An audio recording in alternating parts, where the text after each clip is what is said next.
क्योंकि मैं point of no return तो ठीक है, आपने जो कहा कि पॉइंट ऑफ नो रिटर्न राजनीति में नहीं होता है, but is it not never or now moment for Sachin Pilot? उनको ये लग रहा है कि अब इसके बाद से अगर मैं या तो मैं रहूंगा और या तो मैं नहीं रहूंगा, ये वो मोमेंट आ गया है अब सचिन पायलट के जिंदगी में। ये बात बिल्कुल सही है, आप जो कह रहे हैं बिल्कुल सही है। उनकी तरफ से मैं मानता हूं कि वो उनका ये पॉइंट आ गया है कि मैं अब कांग्रेस में नहीं हूं। पोस्टर्स ही नहीं है, आप देखिए जो टॉप लीडरशिप ऑफ कांग्रेस है उनके कहीं पोस्टर नहीं है। ये क्या आप बिटवीन द लाइंस नहीं पढ़ सकते हैं? लोग पढ़ रहे होंगे इसको आज बैठ के और देख रहे होंगे कि not even parties with him. Congress को उन्होंने भी अपने से अलग कर दिया और कांग्रेस ने भी उनको अपने से अलग कर दिया। उनके पास ऑप्शन क्या? तीन ऑप्शन के अलावा उनके पास ऑप्शन नहीं है कोई। क्योंकि मैं आपको बोल रहा हूं नई पार्टी बनाना हो सकता है बनाए, पर वो पार्टी का ऑर्गेनाइजेशन कैसे खड़ा करेंगे? इसलिए उनको किसी और के साथ जाना मजबूरी है। शायद वो बीजेपी जाते बोलते थे मर जाऊंगा बीजेपी नहीं जाऊंगा, ये उनका स्टेटमेंट है, let us be very clear about it. But उनके पास शायद बीजेपी एक ऑप्शन होता। बाइपोलर की आप बात करें, बाइपोलर बिल्कुल सही है, टू पार्टी सिस्टम है राजस्थान में। बट आप लास्ट इलेक्शन जो बाइपोल्स है उसमें देखिए, BJP came number 3 in some of the bypolls. क्यों? उसका भी कारण था, वसुंधरा वहां पे कैनवेसिंग करने नहीं गई कि उनका मेन जो कारिश्मा है, पॉपुलरिटी है बीजेपी की, वो वसुंधरा है, वो नहीं गई। तो बीजेपी 3rd आया और हनुमान बेनीवाल की party 2nd I.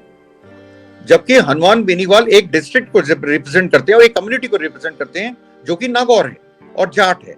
Jats are very dominant in at least 50 constituencies of Rajasthan. उसको उन्होंने अपना कैंडिडेट ऐसी जगह से खड़ा करा जहां नॉन जाट एरियाज थे, तो भी वो 2nd आए।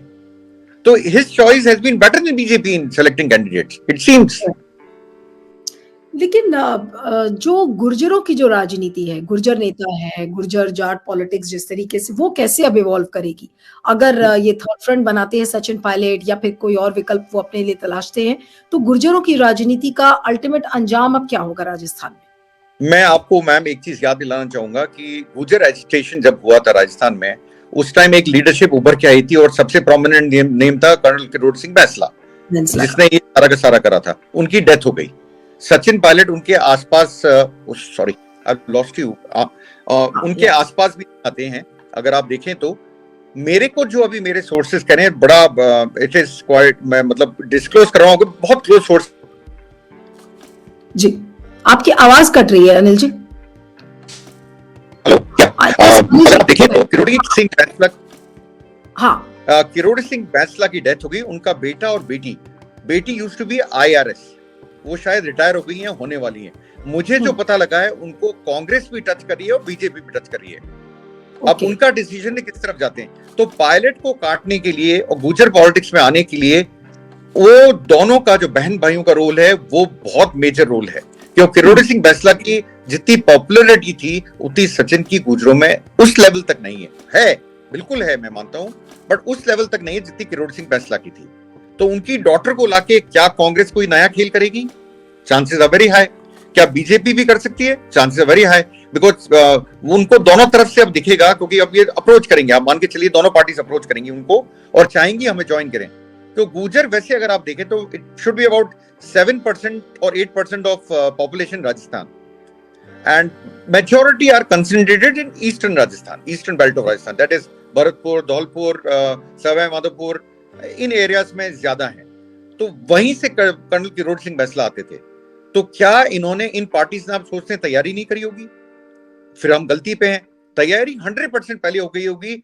पायलट का मूव भी इनको पता होगा, कांग्रेस को मैं मानता हूं पहले से पता होगा ये क्या करने वाले हैं। ऐसा हो नहीं सकता। जी, आपने इसको एक्सप्लेन किया गुर्जर्स की राजनीति की किस दिशा में जाएगी, तो जाहिर सी बात है कि विजय बैंसला और जो उनकी बहन वो अपना इंक्लिनेशन किधर दिखाती हैं, उसके ऊपर गुर्जरों की पॉलिटिक्स आधारित होगी। लेकिन एक आखिरी सवाल मैं आपसे करूंगी सचिन पायलट के संदर्भ में, और उसका संक्षेप में थोड़ा सा जवाब मुझे चाहिए कि क्या कहा जाए, अब ये सचिन पायलट के लिए एक एग्जिस्टेंशियल क्राइसिस हो गया है, क्योंकि अगर कांग्रेस का आला कमान ये मान गया है कि अशोक गहलोत के बिना वो राजस्थान नहीं जीत सकते, तो कल जो देर रात सुखजिंदर सिंह रंधावा की चिट्ठी है, वो अपने आप में पूरी कहानी इस समय बयान कर रहा है कि which way the wind is blowing actually in Rajasthan. तो अब सचिन पायलट का साथ एक तरीके से कांग्रेस ने छोड़ दिया है और उनको उनके हाल पर डाल दिया है कि जो वो डिसाइड करेंगे। Probably the party has opened its door. If you want to go, you leave. If you want to stay back, you stay. Is that the message? अभी तो ये लगता है, आज अगर आप मेरे से पूछें, अभी तो ये लगता है मैम यही होने वाला है। बट मैं हर समय एक आपके शो में मैंने यूज नहीं करा शायद, मैं हैरोल्ड विल्सन को कोट करता हूं, जो ब्रिटिश प्राइम मिनिस्टर थे 60s में। उन्होंने एक चीज कहा था, even a week is a long period in politics. So we are talking about 7 months, from today.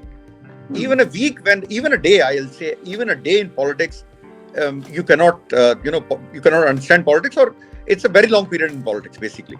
So what happens in the next 24 hours, वो ना मेरे को पता है ना आपको पता है।